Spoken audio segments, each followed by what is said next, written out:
Hi guys, welcome to the Rusty Beauties garage again. What we're doing here in this session is beefing up, let's say, the rear end of this car because it's been a problem lately. There was lots of clunking and vibrations and I didn't like it. So with the owner, we decided that we're gonna convert the rear end to CV axles and Nissan R200B differential. In the previous episode, we took the rear end apart. We found lots of issues. The actual differential was trying to be retired. The sliding axles as well, the splines were not great. The differential mounts were actually in a good shape. Somebody did lots of modifications there and they didn't do a bad job. It was nice and solid, except the front mounts were probably an inch higher than where they were supposed to be. So we corrected that. We lowered the front mounts to the factory level and beefed them up in the meantime, made them even more solid, even though they were pretty solid. And now we're ready to start assembling. In this episode, we're going to start with the Nissan R200 differential. We have a conversion kit from Good Parts, and yeah, hopefully by the end of this episode we're going to have a differential, and who knows, maybe we're going to install also the CV axles in this episode. We will see. So without further ado, let's get crack-a-lacking. Okay, for this conversion, if you want to do it on your own, what you need is, of course, a differential. So one option is to buy it from Good Parts, ready to be installed. It just needs to be filled with oil. You see they wrote here that it's drained, but that's the oil that it takes. The only thing that you need to do if you buy it from Good Parts is fill it with oil. Everything else is prepared for you. But if you want to purchase it yourself, you can again go to the Good Parts website and there's information there what cars these differentials were fitted with. Nissan 270, Nissan, all kinds of Nissans. I don't remember them all. You can find them there. There's different ratios. This one is 3692 to 1 differential. Came out of a 2014 370Z, and the mileage was 51,000 miles on it, and it is VLCD, which is limited slip differential. How can you tell if it is a limited slip? Well, this, if you turn one flange, the other one turns in the same direction, the output flanges. If you go to the Triumph differential here, for example, if you turn one flange, the other one turns in the opposite direction. So this is open differential. So you have to be careful. There are Nissan differentials also that are not limited slip. What else needs to happen if you purchase it on your own? This installation kit from Good Parts, you still need to buy that even if you buy the differential on your own. When you buy it, it comes with instructions and it tells you what to do, but I can quickly describe here. There's a stud that is normally here that's used to mount this differential on a Nissan. So this stud needs to come out and a little bit of chamfer needs to be put on this hole, because this bracket goes there and there's a countersink bolt that goes into this hole. So the countersink head might protrude a little bit past this hole and hit here, so that's why there must be a little bit of chamfer here. The other thing that needs to happen is this hump here, or whatever you want to call it, that needs to be ground down, otherwise it's gonna hit. Normally it is, you can see the previous shape here, so Richard Good ground it down. And the other difference, the hardest one, if you don't own a lathe, is this flange needs to come out. Originally it's quite a bit bigger than this, so you need to reduce the outer diameter, and these are the original holes for the drive shaft, but we don't use those. We drill our own holes here to match the Triumph drive shaft. And there's this recess here. It is not there on the original Nissan flange, so you have to machine this recess here in order to accept the drive shaft here. You see this part of the drive shaft. So that's what needs to happen with the differential. The other thing that you need to do is you have to shorten your drive shaft. So that's the drive shaft that came off the car, but because I didn't want to waste time taking it to be shortened after the car is taken apart, I had one shortened in advance. They shortened it, serviced it, and balanced it, put some weights here, and it's ready to be installed. So the length needs to be from the center of this U-joint here to center of U-joint here, 22.25 inches. So that has been done. And the other thing that is not absolutely necessary if you're doing this repair, but I strongly recommend it, is reinforcing your differential mounts if they are not reinforced already.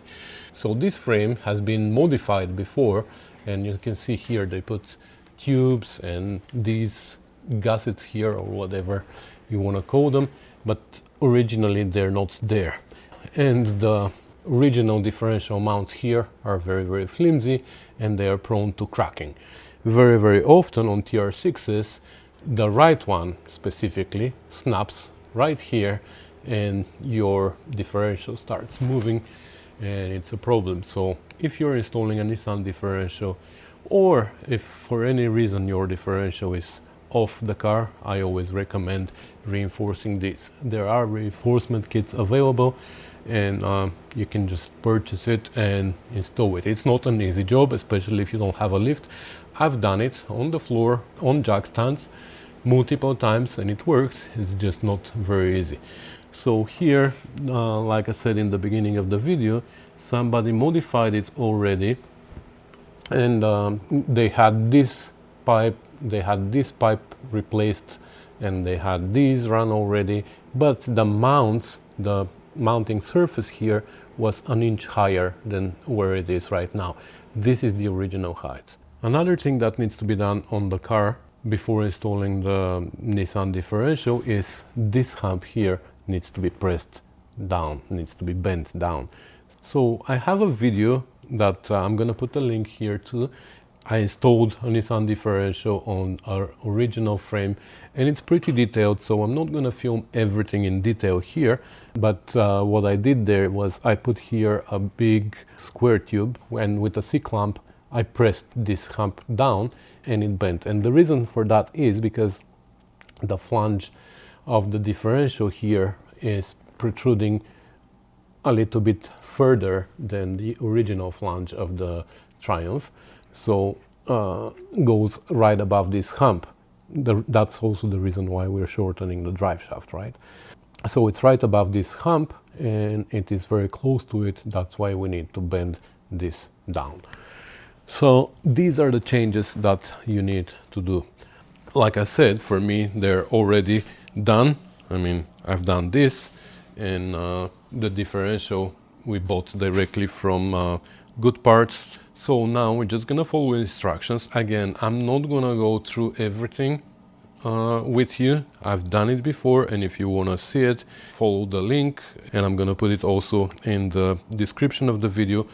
So first thing I'm gonna do is I'm gonna mount this bracket here. For that, this bolt needs to come out, and this hole and this hole are gonna be utilized. The bracketry, like this bracket, the one that I showed you on the Diff, and this one come with the kit, and this is the rest of the kit here. You have all the hardware and instructions. Richard always puts really, really good instructions, and it's really easy to follow.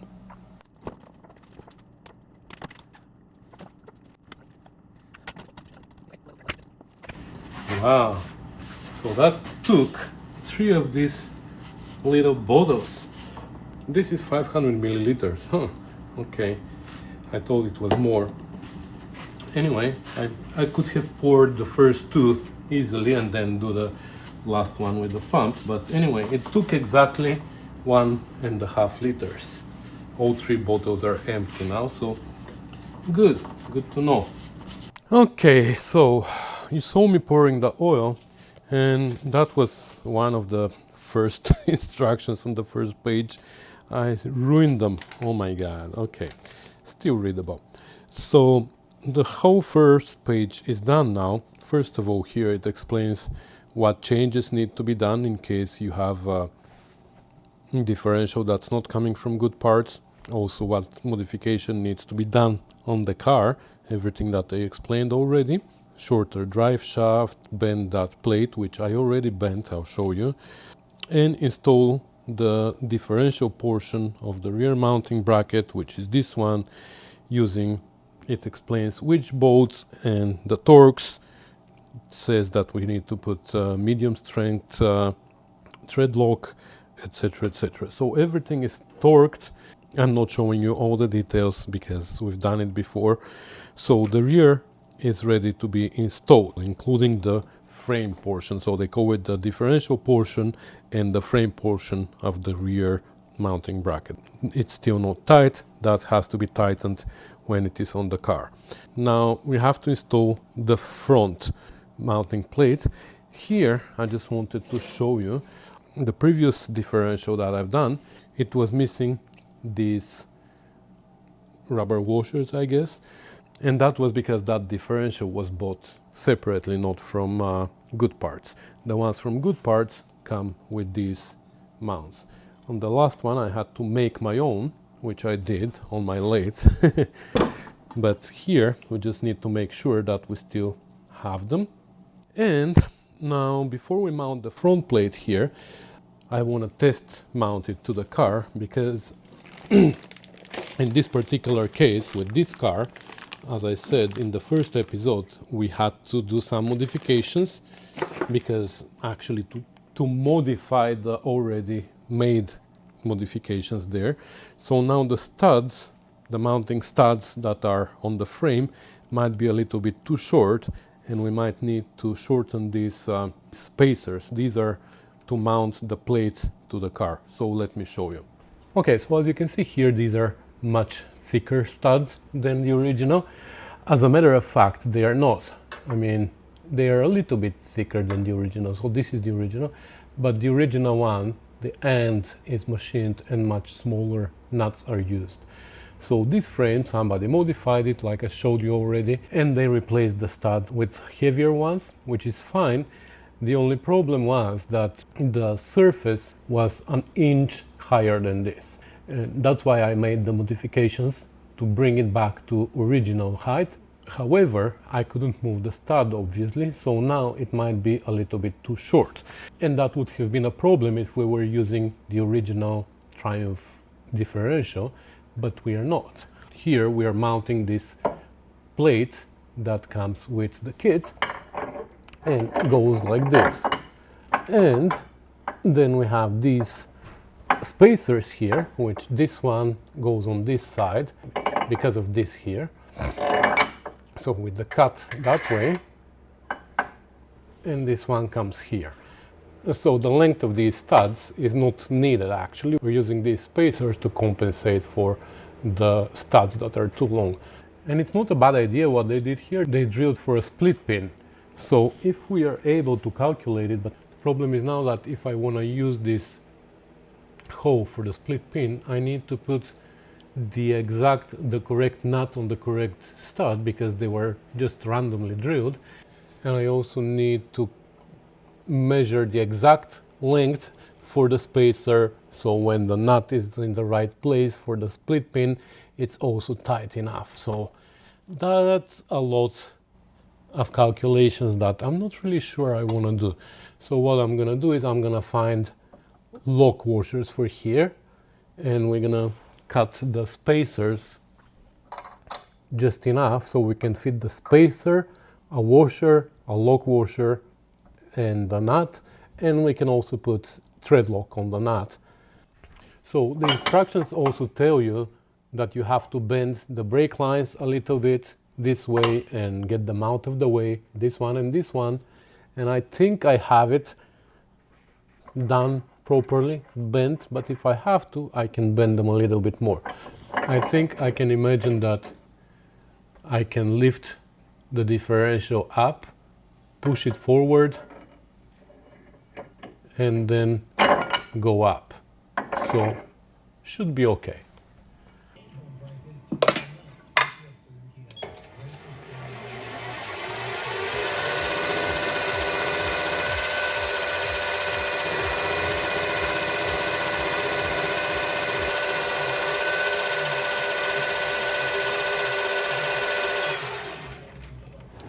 Okay, so I machined the two sleeves about half an inch shorter, and now you see we have enough room here for a washer.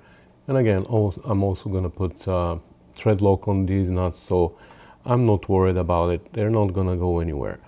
Now the only concern that I have right now, and it just occurred to me, is here. You see this spacer has this one flat part because the shape of the differential here is such, so this needs to be flat in order to go up there. Well, now the nut protrudes further. You see, it protrudes a lot more. So is the nut gonna touch the diff here? I don't know. We're gonna have to see that. I'm gonna go mount the bracket on the diff, and then we'll see how far down the diff part protrudes here and how much of a trouble we are in. At this point, what else could we do? I can't machine this down and make new threads. Can we grind this part of the differential here? No, I don't like that idea either. Can we make one side of the nut flat? We have to make them all flat because we're gonna have to spin it, right? Anyway, let's mount the bracket here and we will see. Okay, so here again we have to make sure that we have the two rubber washers underneath. The bracket goes this way. We use these bolts that come with the kit, and at the bottom we have these washers that come with the kit. We're putting them with the flat side down. Here we have recess for the metal part of the diff mount. Then we have a washer and a lock nut. All this comes with the kit, of course. And these need to be torqued to 70 foot-pounds.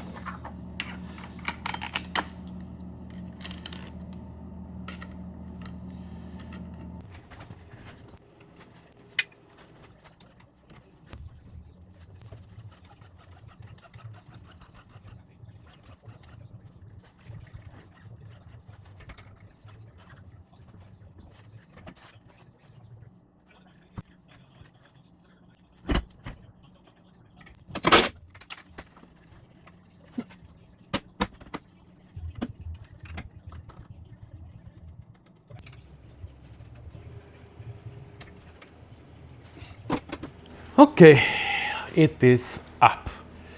And good news, bad news, then more good news, more bad news. I don't know. There's lots of news. That's the final thing. So I guess one of the good news is that it is up and fits perfectly, absolutely no problem. We have room here. Everything seems to be okay there.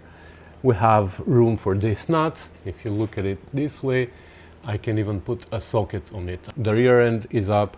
I put here these spacers, you know. As we said, there's washers here right on top. So that fits well here. We just need to tighten this bolt, but we're not ready yet because we might need to flatten this a little bit more because the front end needs to come a little bit lower. And that is because there's two things. First of all, I don't know if you can see up there. Let me try and zoom you in. Right there. You see that's almost touching. And let me show you from the other side. Okay, from this side you can see it better. It's not almost, it's actually touching, I think. So I think we should go at least 1/8 of an inch down. We need to lower. if not a quarter maybe. The other reason why we need to lower it is because of this. We are touching here like a smidge, but we are touching, and that's something that I didn't expect, didn't think of at all.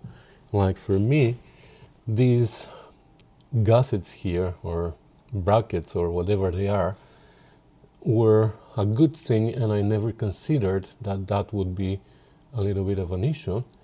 Luckily, it's just a little bit of an issue.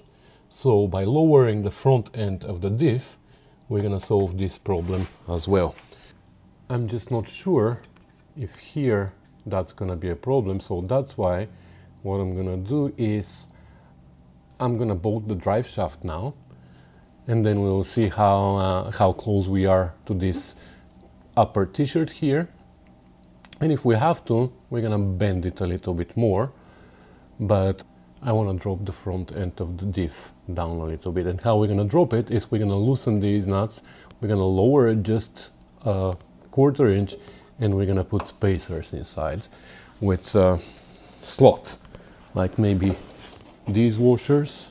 Yeah, we can make a slot on these washers and we can put them. Even these rear ones, actually, we might need to shorten a little bit, because I want to be able to put a washer here as well, and we don't have enough threads on both of them. Okay, the drive shaft is mounted and we have lots of room here. We can lower the front end of the diff, no problem. Okay, so what I did was I added shims up there. I don't know if you see them. And I added shims here as well, second shim. So here we had one by default. Remember, we did the calculations and we said that in the previous episode, I think, we said that these mounts were installed a little bit too high as well when they did all these modifications on the frame. So we determined that we need to use one washer here.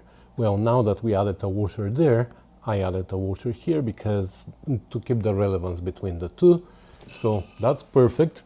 We have enough room here now. We have enough room up there. I don't know if you see it. We have like 3/16 maybe of an inch. We have room there now. And this side was never a problem actually. So anyway, the differential is in. I'm gonna shorten these one by one a little bit more. I'm gonna torque everything and it's done. This bolt is now torqued, and yeah, and the differential is inside, so we can proceed with the CV axles. Whew, that was such an ordeal. It's been 4 days now working on this project. I didn't expect to take that long. All right, I'm making progress here without you. Well, these are the CV axles. I just want to show them to you, by Richard Good. I'm gonna take it out now. By Richard Good, and this is the heavy duty hub. You can get these separately, just the hub with a half shaft here for your sliding axles, but you can also get this axle with CV joints. This one is made so it fits the Nissan differential, but you can also get the axles with adapters so they can mount to your original Triumph differential. I strongly recommend them. They are fantastic upgrade for our cars. You know, the sliding axles that we have are really weak spot, and this is a great improvement. I'm not gonna show here all the details because I have a separate video. I'm gonna put a link here, but I'll just show you quickly just some of the things that are involved. Like, one of the things is you have to grind inside here. What I'm using is these two, and I'm grinding back and forth. You need to take literally 20 or 30 thou off. Not a lot, but it needs to be removed because normally you have some ribs here, like lines from the casting, that might touch the CV axle when it is inside. This way, when you grind it, it's not gonna touch. There are very particular instructions that come with all the parts that come from Good Parts, so if you want to do it yourself, it's not really hard to do it. Anyways, I'm gonna do this on my own. I'm just gonna be giving you updates every once in a while. You can check this link, or I'll put it also in the description of a detailed video about the installation. Okay, so the axle is bolted to the differential already. The hardware comes with the kit, lock washers, medium strength thread lock, and 46 foot-pounds. All done. So now we have the arm, which I finished grinding inside, and now we can bolt it here. I found another bolt, one of them I had to cut, if you remember.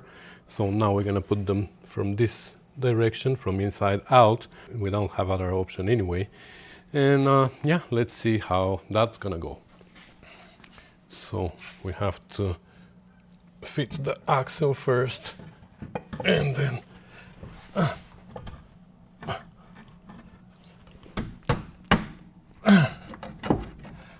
okay, it wasn't too bad actually.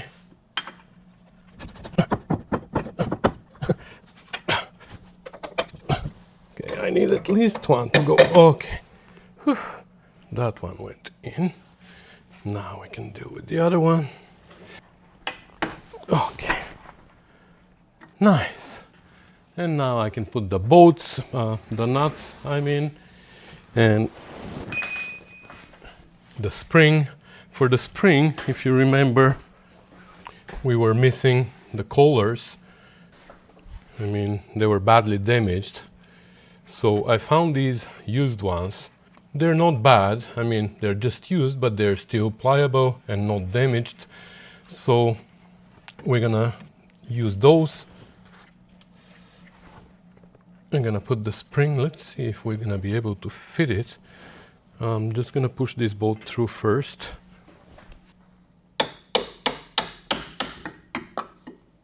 Okay.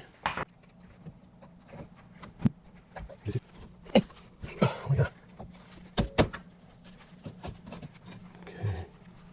I don't want to trap the collar again in the wrong way.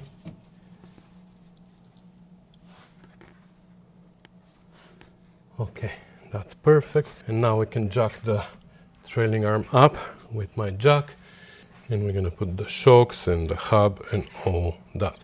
Now, oh shit. Okay, never mind. I have to take the spring out again. Why?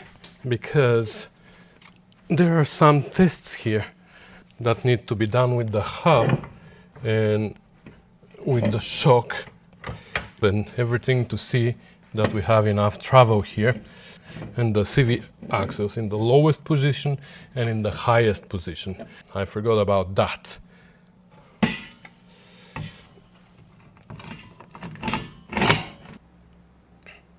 Again, I'm not gonna waste your time with that. I'm gonna do everything on my own, and I'll bring you back for the final assembly.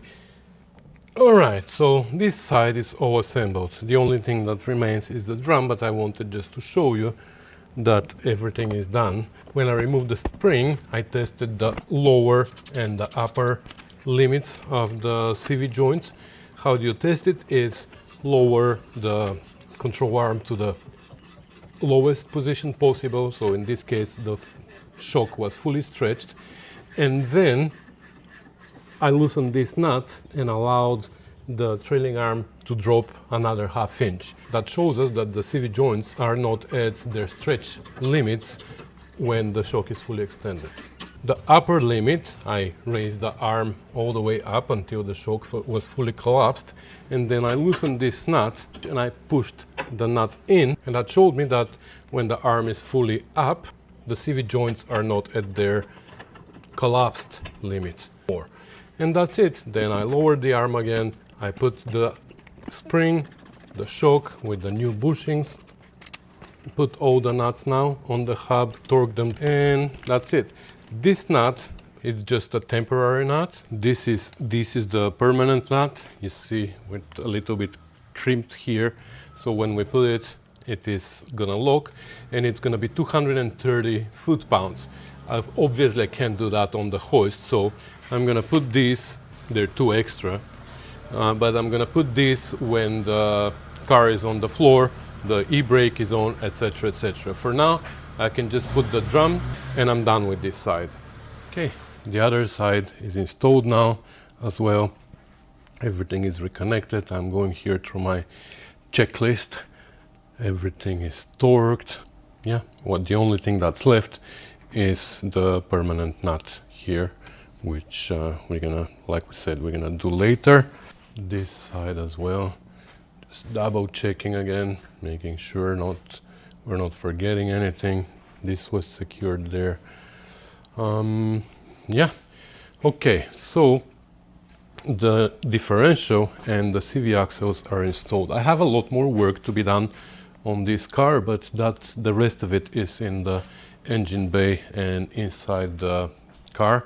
So I don't think I'm gonna hold you for that. This was what I wanted to show you, this challenge here that I was prepared for, though. I knew that this car was modified. So next, I'm just gonna reinstall the fuel pump here and everything, assemble this, and the transmission, I still need to top it up, because that's how much oil we lost when we were changing the seal and stuff. So we're gonna top it up, connect the solenoid, and then we can reinstall the exhaust. Are we gonna have troubles with the exhaust? I don't think so. We shouldn't, right? Yeah, the pipes go this way. Okay, I was thinking, isn't that too low now? No, it's not. Okay, and once the exhaust is reinstalled, we're gonna put the car down. We're gonna change those nuts on the axles, and we're gonna torque them to 230 foot-pounds, and then we're gonna go for a test drive.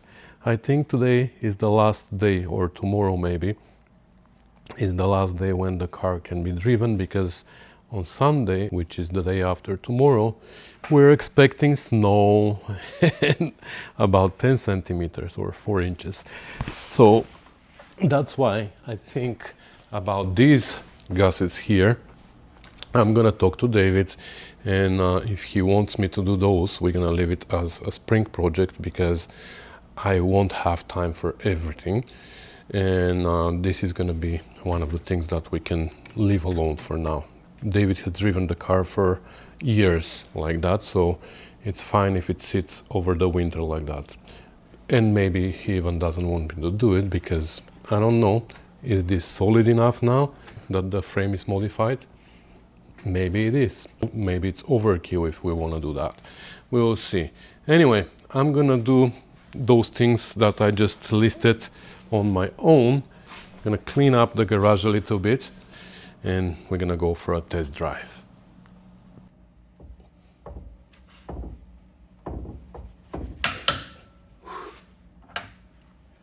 All right, so she's back on the floor. The center nuts are now replaced with the permanent ones. We put thread lock on them and torque them to 230 foot-pounds. And I haven't put the hub cover yet. We're gonna put that later, because like I said, I'm gonna have to do an oil change and other things on the car, so I'm gonna put her back on the hoist. But I wanna go for a test drive now. So the weather is unfortunately pretty miserable, but we can't give the car to David without test driving it, right? So here we go. Let's do a cold start. I mean, I have the battery disconnected, the fuel pump was detached, so now it might take a while to start. We're in neutral.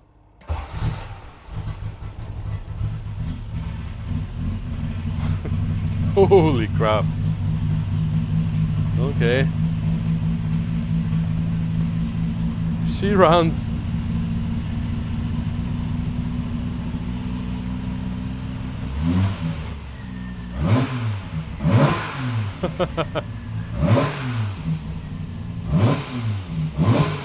Yeah, it's cold. I always loved how angry this car is. As soon as you hit the throttle, it's cold. Anyway, and it drives. Imagine if it didn't drive with the new Diff and axles.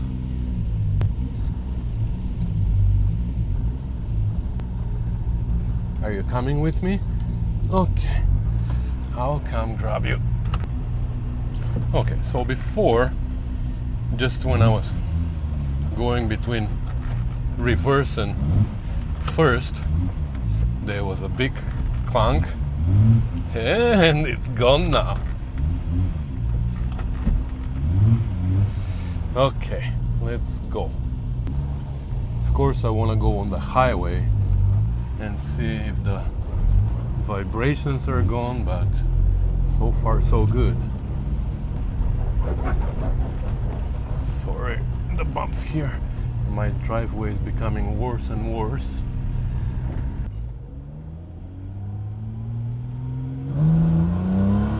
Oh. The amount of torque this car has.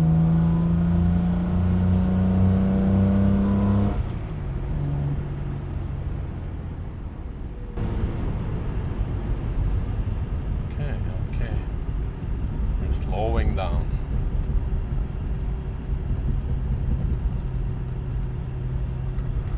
I don't know what this guy's doing.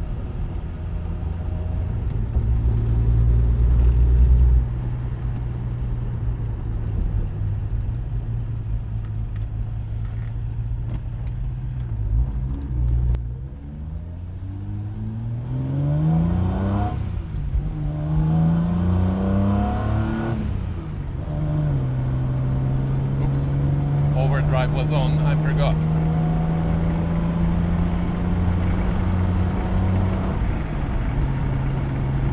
Perfect. Like it drives like day and night, you know? Nice and stable on the road. Wow. Such a big difference. But I still want to go to the highway, so I'm gonna turn you off now. Alright, so that is great news. The rear end is so much better now. It's incredible. I love it. So it's a good investment. I mean, it's not cheap, but believe me, if you can afford it, it's worth every cent. So that's gonna be everything for today. I'm gonna go and do the rest of the things on the list here, like oil change and some electrical stuff and a few little things. I'm gonna do these on my own, but we're gonna end the video here. So thank you so much guys for watching, commenting, subscribing, sharing and supporting this channel, and stay tuned for the next project that is I believe we're gonna go back to the TR3 now with the steering rack and all that, but we'll see. I have other projects also lined up and I know the order in which I'm gonna be working. Some of them I'm gonna have to do simultaneously, but I don't know how I'm gonna be showing them because not all of them are gonna be shown. So anyway, too much talking. Let's get crack-a-lacking. Oh, we finished crack-a-lacking. So thank you guys for watching. I'll see you in the next one. Bye.